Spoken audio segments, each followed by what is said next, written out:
Hello everyone, आज हम लोग हाइट एंड डिस्टेंस करने वाले हैं। हाइट एंड डिस्टेंस के कॉन्सेप्ट के पहले आप मेरी साइन रूल की वीडियो देख लो, क्योंकि हाइट एंड डिस्टेंस का सारा जो क्वेश्चन हम करेंगे वो साइन रूल के अकॉर्डिंग ही करेंगे। और साइन रूल की वीडियो मैं अलग से कर चुका हूँ, आप पहले वो वाला देख लो। मैं लिंक डिस्क्रिप्शन में आपको दे दूंगा, तो आप वहाँ से कर लेना। तो हाइट एंड डिस्टेंस में आपको बेसिकली ना कुछ एंगल्स हैं, इन्हीं पे सवाल बार बार एसएससी पूछता है। एसएससी क्या, जितने भी एग्जाम्स आप गवर्नमेंट को दोगे, चाहे एनटीपीसी है या एसएससी हो, जो भी है, बैंकिंग के जो भी एग्जाम जाओ कवर करोगे एसएससी के अंडर, जीडी सीएचएसएल सब कुछ में आपको यही एंगल्स देखने को मिलेंगे। पहला है 60 और 30, दूसरा आपको मिलेगा वो मिलेगा 45 एंड 30, और एक एंगल 45 और 60। देखो 45-60 इतना इम्पोर्टेंट नहीं है क्योंकि इस पे बहुत कम सवाल आए हुए हैं, पर आए तो हैं। लेकिन सबसे इम्पोर्टेंट है आपको 45-30 और ये 30 और 60।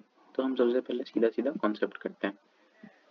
तो देखिए इसमें आपको कुछ दो कॉन्सेप्ट मिलेंगे। एक, जब ऑब्जेक्ट और दो ऑब्जेक्ट हैं, इसमें आप सवाल देखोगे कि क्वेश्चन दिया होगा इस तरीके से कि एक पोल है वाटर के बीच में, पोल के एक साइड से एक शिप आ रही है ए और दूसरे साइड से दूसरी शिप आ रही है बी, और दोनों के बीच की दूरी आपको दी होगी कि ए से बी के बीच की दूरी कुछ है, तो आप हाइट बता दो।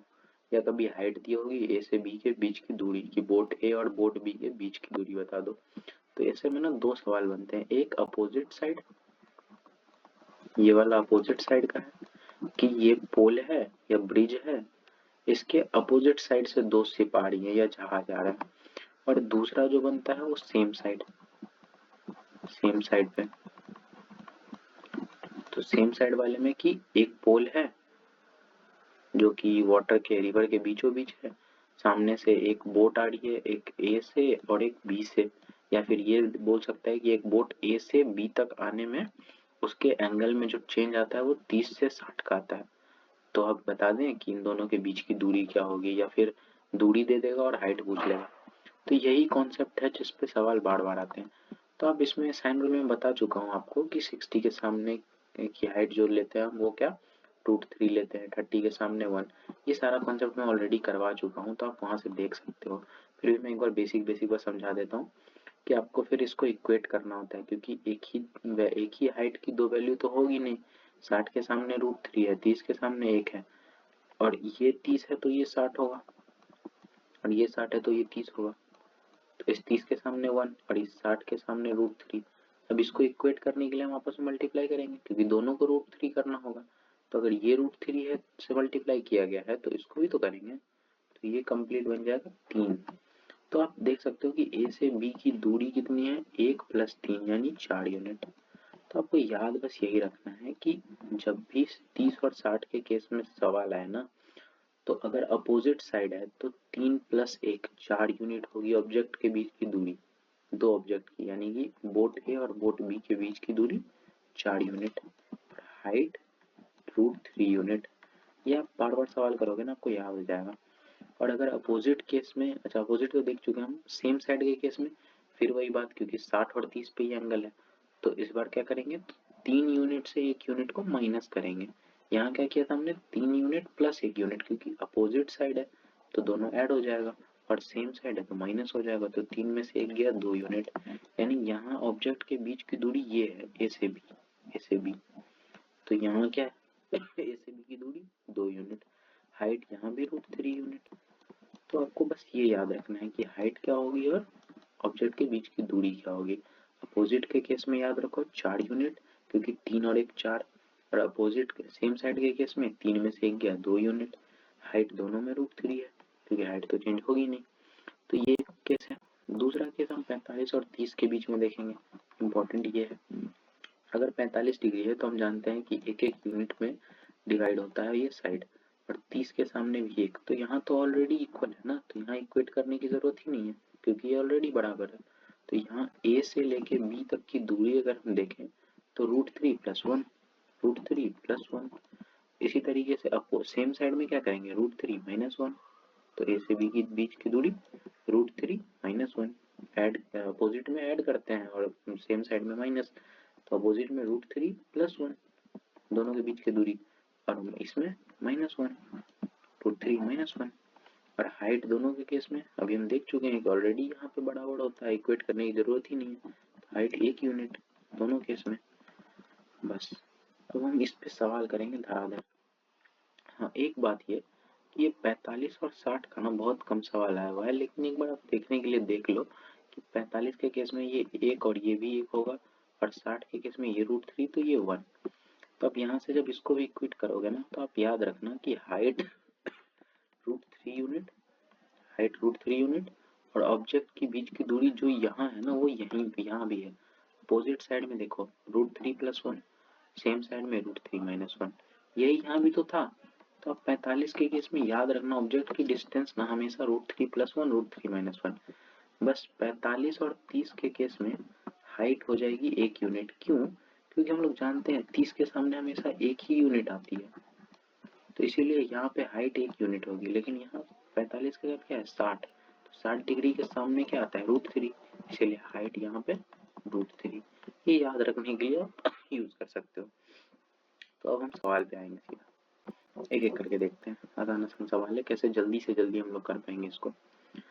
The length of a shadow of a vertical tower is 1 by √3 times of its height। क्या है कि एक वर्टिकल टावर है, तो इसकी जो शैडो बनेगी, शैडो का नीचे बनती है परछाई, तो ये क्या है, the shadow of a vertical tower is 1/3 √3 times of its height. यानी अगर हाइट 1 है तो ये कितना है 1/√3। ठीक है, तो पूछ रहा है the angle of elevation of the sun, ये एंगल बताना है। ये तो आसान है, मान लो हम सीधा यहाँ पे तो tan थीटा की वैल्यू लगा दे। tan theta equals to perpendicular upon base 1/√3। तो यहाँ से थीटा की वैल्यू 60 डिग्री, जानते हैं हम लोग आंसर। अगला सवाल, the angle of elevation of a tower from a distance 50 meter from its foot is 30 degree. देखते हैं 50 मीटर की दूरी पे एंगल ऑफ एलिवेशन कितना है 30 डिग्री। तो दूरी कितनी है 50 मीटर फ्रॉम इट्स फुट, यानी इस फुट से 50 मीटर की दूरी पे है। क्या पूछा था, हाइट ऑफ टावर, टावर की हाइट। 30 के सामने 1, ये क्या है 60, 60 के सामने √3, √3 की वैल्यू कितनी है 50, चाहिए क्या हाइट 1 की वैल्यू, यानी √3 की वैल्यू है 50, चाहिए 1 की वैल्यू, तो बाई √3 कर दो आंसर। तो देखो कितना फास्ट हम कर पाएंगे। ऐसे आप tan थीटा वाले रूल से या sin थीटा के तरीके से जाओ तो बहुत टाइम लगेगा सवाल करने में। अगला सवाल देखते हैं, ये कौन सा है फिर देख लो। 30-45 हम लोग करके आ चुके हैं कि 30-45 के केस में क्या होता था, हाइट डिस्टेंस की बात करें अगर ए और बी के बीच की दूरी, तो अगर सेम साइड होगा देख लेते हैं कौन से साइड है। From the top of a tower of a height 180 metre, height दी हुई है, the angle of depression of two object on either sides, either side यानी अपोजिट साइड है, यानी एक इस तरफ है तो एक इस तरफ है। ठीक है, तो इसमें हम लोग ऑलरेडी पढ़ के आ चुके हैं कि एंगल अगर 30-45 हो तो ये जो ए से लेके बी तक की दूरी होगी ना, ये √3 + 1, और हाइट क्या, तो हाइट भी हम लोग करके आ चुके हैं कि 1 यूनिट। तो यहाँ क्या दिया है देख लो, top of a tower of height 180, यानी 1 की वैल्यू 180 दी हुई है। पूछा क्या है, then the distance between the object, यानी √3 + 1 की वैल्यू, तो मल्टीप्लाई कर देंगे √3 + 1 से, यही आंसर हमारा। ये रहा आंसर। देखो कितनी फास्ट तरीके से लोग कर सकते हैं इसको। अगला सवाल, if the angle of elevation of sun decreases from 45 से 30, then the length of a shadow of a pillar increases by 60 degree. देखो पिलर का शैडो का लेंथ बढ़ जाता है 60 से, अगर the angle of elevation of a sun decreases from 45 से 30। देखो 45 से 30 हुआ है, यानी कि पहले इस तरीके से रहा होगा, बाद में इधर एंगल पे फोकस करो, 45 से 30 हुआ है यानी दूर गया होगा 45 से 30। तो जो शैडो में इंक्रीज है ना, इंक्रीज तो यही होगा कि पहले मान लो यहाँ था और अब यहाँ चला गया, शैडो नीचे ही होता है, तो पहले लेंथ यहाँ तक थी शैडो की, और अब शैडो जो बनेगी वो यहाँ से यहाँ तक। तो इंक्रीज कौन सा पार्ट है, ये वाला। अच्छा 30 और 45 के केस में हम लोग सेम साइड वाला पढ़ चुके थे ना, कि जो डिफरेंस आता था ये कितना आता था √3 - 1। तो इसी की तो वैल्यू दी हुई है कि ये जो इंक्रीज है शैडो में वो कितना है 60, तो इसकी वैल्यू कितनी है 60 मीटर। पूछा क्या है, the height of A pillar, pillar की हाइट, अच्छा इसके केस में हाइट क्या होती है 1 यूनिट, तो 1 यूनिट की वैल्यू चाहिए, तो यहाँ से 60/√3 - 1 1 यूनिट की वैल्यू। इसको रैशनलाइज करेंगे तो कितना हो जाएगा 60√3 + 1 और नीचे 3 में से 1 गया 2, यानी 30। तो आंसर आ जाएगा हमारा 30√3 + 1 है ऑप्शन। या आगे देखते हैं। हाँ, अगला सवाल। The angle of depression of two ships from the top of a lighthouse are 60° and 45°। देखो टुवर्ड्स ईस्ट, ईस्ट डायरेक्शन की तरफ, यानी ये डायरेक्शन फिक्स कर दिया है कि एक ही डायरेक्शन में दोनों है, एक 60 डिग्री पे है तो दूसरा 45 पे, 45 पे, ये मान लो 45 है तो ये 60 है, ठीक है। अच्छा 60 और 45 के केस में भी हम लोग कर चुके हैं कि हाइट हमारा क्या होता है √3 यूनिट, ठीक है, और ऑब्जेक्ट के बीच की दूरी वही जो 45-30 में होता था, यानी √3 - 1, ये ए और बी के बीच की दूरी। बोला क्या है, if the ships are 300 meter apart the height of a lighthouse, क्या होगा, सेम साइड है 300 मीटर अपार्ट है, यानी ए और बी के बीच की दूरी कितनी है 300, इसकी वैल्यू 300 के बराबर है, 300 मीटर। पूछा क्या है हाइट, यानी √3 की वैल्यू पूछ रहा है, तो 300/√3 - 1 इंटू √3, ये तो पूछा है। इसको हम जब इक्वेट करेंगे तो क्या आ जाएगा हमारा, मतलब इक्वेट नहीं करेंगे, इसको रैशनलाइज करेंगे, तो ये हो जाएगा 300√3 इंटू √3 + 1 और नीचे ये वाला कितना बन जाएगा 2, 2 से कट करे 150, √3 को अंदर ले जाए तो ये कितना हो जाएगा 150, 3 + √3 है ऑप्शन, ये रहा, ठीक है। आगे देखते हैं। The angle of elevation of the top of a tower 72 meter high from the top and bottom of the building are 30° and 60°। 30-60 तो हम लोग करेंगे। What is the height of a building? तो हाइट ऑफ बिल्डिंग पूछ रहा है, पूछा गया था angle of elevation of the top of a tower 72 meter, tower की हाइट दी हुई है और किस डायरेक्शन में, building 72 meter high from top and bottom of the building are 30° and 60° respectively. अच्छा नहीं, ये उस कॉन्सेप्ट पे नहीं है, ये दूसरा सवाल है, हम देखते हैं। The angle of elevation of the top of a tower 72 meter height, एक हाइट है, एक टावर है 72 मीटर हाइट की, ठीक है, फ्रॉम ए बिल्डिंग का टॉप। अब देखो एक बिल्डिंग है, इसके टॉप से और बॉटम से जो एंगल ऑफ एलिवेशन दिया हुआ है वो कितना है अलग अलग, मान लो ये 72 मीटर हाइट है, तो जो नीचे से है और ये जो ऊपर से है ये अलग अलग गिवन है कि एक कितना है 60 डिग्री और एक कितना 30 डिग्री, ठीक है, ये कंप्लीट 72 है। पूछा क्या है what is the height of building, तो ये बिल्डिंग की हाइट क्या होगी, इसकी हाइट। तो हम लोग देखो कैसे करेंगे इसको, 60 के सामने क्या होता है, एक बार अलग से फिगर बना दो, पहले इस ट्रायंगल को देखो, बड़े वाले को, ये बड़े वाले को, इसको देख रहे हैं, अगर ये 60 डिग्री है तो 60 के सामने √3, तो ये 30 होगा तो 30 के सामने 1 यूनिट, यानी इसकी वैल्यू 1 यूनिट, और 60 के सामने मतलब ये वाली की √3 यूनिट, ठीक। अच्छा अब हम इसको देखेंगे छोटे वाले को, यानी यहाँ से इसको देखते हैं, तो ये 30 डिग्री, 30 के सामने 1 यूनिट, यानी इसकी वैल्यू 1 यूनिट। अच्छा तो ये कंप्लीट 60 हो, तो 60 के सामने यानी इसकी वैल्यू कितनी √3। अब एक बात बताओ, ये और ये तो बराबर होना चाहिए ना, तो ये अगर √3 है तो इसको भी √3 गुना करना पड़ेगा, √3 टाइम्स, तो ये भी तो √3 टाइम्स हो जाएगा, होगा ना। तो अब हम इस सेक्शन की बात करें तो ये कितना होगा कंप्लीट, अगर ये है तो देखो एक बार गौर से, तो ये माइनस सॉरी तो 3 - 1, ये वाला हिस्सा कितना है, यही तो है 3 - 1, तो ये 2 यूनिट के बराबर नहीं है क्या, बिल्कुल है। सवाल पूछा भी हमसे यही है, क्योंकि बिल्डिंग के बराबर तो यही वाला हिस्सा होगा। जो ये कंप्लीट टावर है बिल्डिंग के बराबर तो ये वाला हिस्सा ही है, तो जितना इसकी वैल्यू वही इस बिल्डिंग की वैल्यू, तो यही तो बिल्डिंग था। ठीक है, तो बिल्डिंग की वैल्यू है 2 यूनिट, इसी का वैल्यू पूछा है।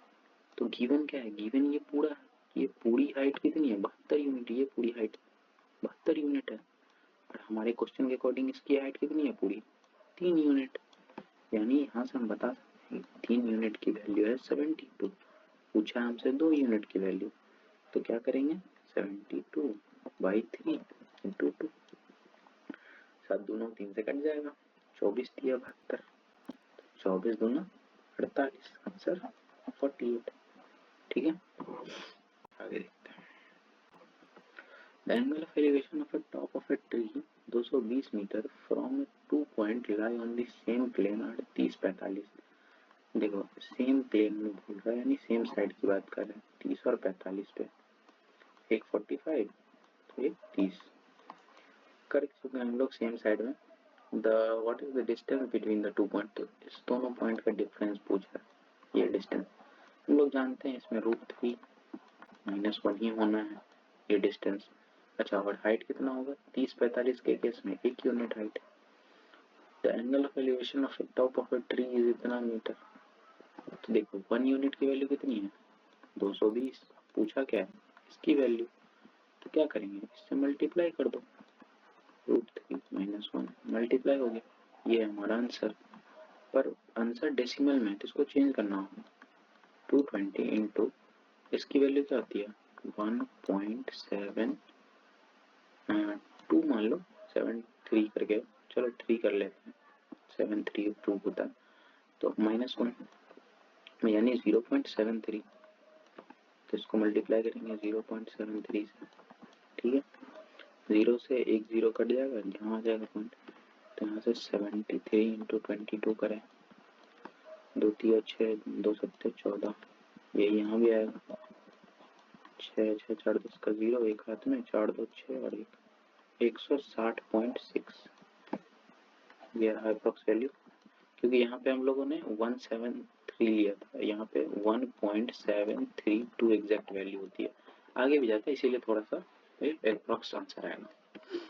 आगे देखते हैं। On walking 100 meters towards a building in a horizontal line, the angle of elevation of its top changes from 45 से 60। तो एंगल में चेंज कितने का है 45 से 60 का।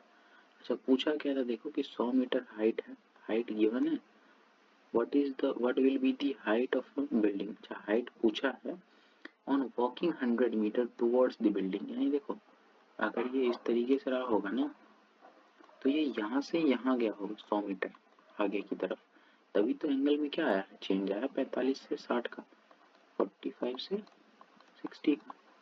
45 60 के केस में हम लोग पढ़ चुके हैं कि हाइट कितनी होती है, हाइट √3 टाइम्स, और ये जो डिफरेंस होता है ए से बी का, ये भी हम लोग पढ़ चुके थे कि √3 - 1 टाइम्स।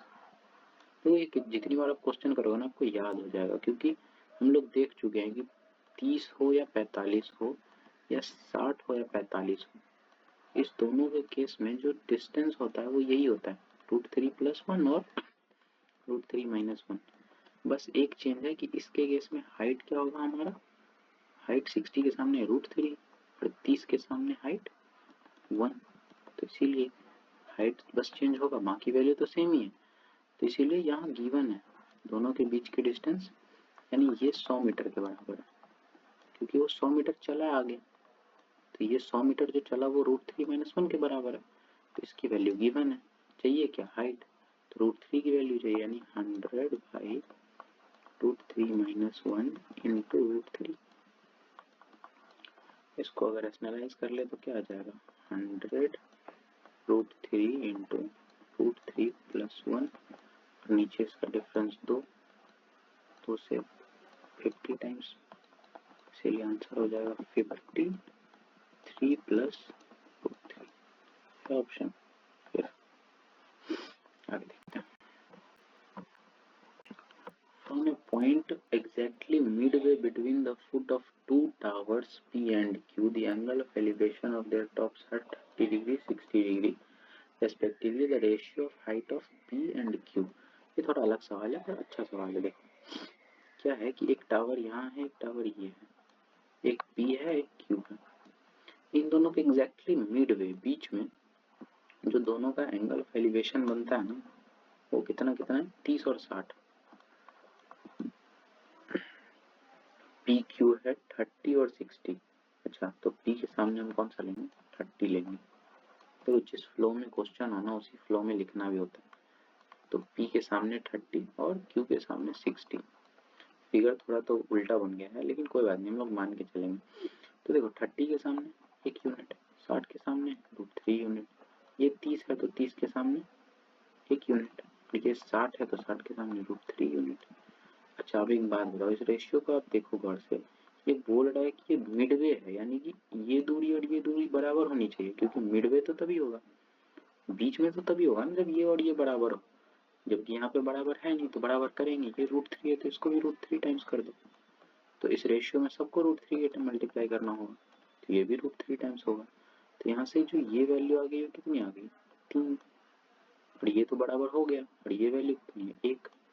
यही तो पूछा आपसे, the ratio of the height of P and Q। तो P is to Q, P कितना है 1 और Q कितना है 3, तो आंसर विल बी 1:3। आगे देखते हैं। 2 point P and Q are at the distance of x and y respectively from the base of a building, यानी एक बिल्डिंग है, इससे एक है कितनी दूरी पे, x दूरी पे, और दूसरा कितनी दूरी पे, y दूरी पे, यहाँ से यहाँ तक की दूरी y, और ये यहाँ से यहाँ तक की दूरी x है। आगे देखो, if the angle of elevation of the top of a building from point P and Q are complementary, यानी ये जो P है ये Q है, ये दोनों एंगल आपस में कॉम्प्लीमेंट्री। कॉम्प्लीमेंट्री का मतलब ये थीटा तो ये 90 माइनस थीटा। कॉम्प्लीमेंट्री का मतलब होता है कि दोनों का सम, ए और बी का सम ना 90 के बराबर होना चाहिए, ये होता है कॉम्प्लीमेंट्री। तो अगर ये थीटा है तो ये 90 माइनस थीटा। तो पूछ रहा है then what is the height of a building, तो इस बिल्डिंग की हाइट क्या होगी, ये हाइट क्या होगी। देखो इसको मैं प्रूव कर दूंगा उसी तरीके से 30-60 मान के या जो भी कोई एंगल से, पर ना इसका डायरेक्ट वैल्यू याद रखो कि कॉम्प्लीमेंट्री के केस में, याद रखना जब भी बोले कॉम्प्लीमेंट्री एंगल, कॉम्प्लीमेंट्री एंगल, इस केस में हाइट की वैल्यू जो होती है ना वो √x/y, जहाँ x और y क्या है, डिस्टेंस फ्रॉम दी बेस, यानी बेस से अगर एक की दूरी x है और दूसरे की दूरी y है तो हाइट √x/y। ये सवाल प्रीवियस ईयर में पूछ चुका है, शायद 2 या 3 बार पूछ चुका है, इसीलिए डायरेक्ट वैल्यू याद रखो। अगला देखते हैं, हाँ तो आंसर क्या हो जाएगा √x/y। हाँ तो इसी के साथ हमारा टाइम एंड डिस्टेंस का पूरा concept, sorry height and distance का पूरा कॉन्सेप्ट खत्म होता है। अब यहाँ से हम थोड़ा सा एक वोकैब डोज लेते हैं। वोकैब देखो, इसको अभी जितना हम पढ़ के आए हैं इसको practice it as much as possible. अब यहाँ पे कुछ लोगों को पता होगा कि SE, प्रैक्टिस में SE तब लगाते हैं जब वो वर्ब की तरह वर्क करता है, और प्रैक्टिस मेक्स अ मैन और वुमेन परफेक्ट, यहाँ पे प्रैक्टिस में CE लगा है, ये नाउन की तरह वर्क करता है। तो प्रैक्टिस के स्पेलिंग में ना SE और CE में यही डिफरेंस है, SE तब लगाते हैं जब वो वर्ब की तरह वर्क करे, और CE तब लगाते हैं जब वो नाउन की तरह वर्क करे।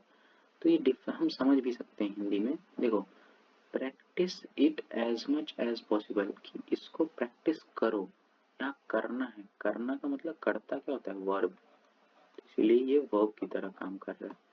लेकिन इसका मतलब क्या है, प्रैक्टिस मेक्स अ मैन और वुमेन परफेक्ट, कि प्रैक्टिस जो है वो इंसान को एक बेहतर परफेक्ट बनाता है, मैन को वुमेन को। तो यहाँ करने की बात नहीं है, प्रैक्टिस यहाँ पे एक ऑब्जेक्ट की तरह काम कर रहा है या सब्जेक्ट की तरह कह लो, तो इसीलिए ये क्या है, तो ये याद रखना डिफरेंस, क्योंकि ये SSC में पूछ चुका है कि SE कब लगाते हैं और CE कब लगाते हैं, SSC में पूछा हुआ सवाल है। तो इसी के साथ ये वीडियो यहीं पे एंड होती है। So good night everyone, and practice करते रहो।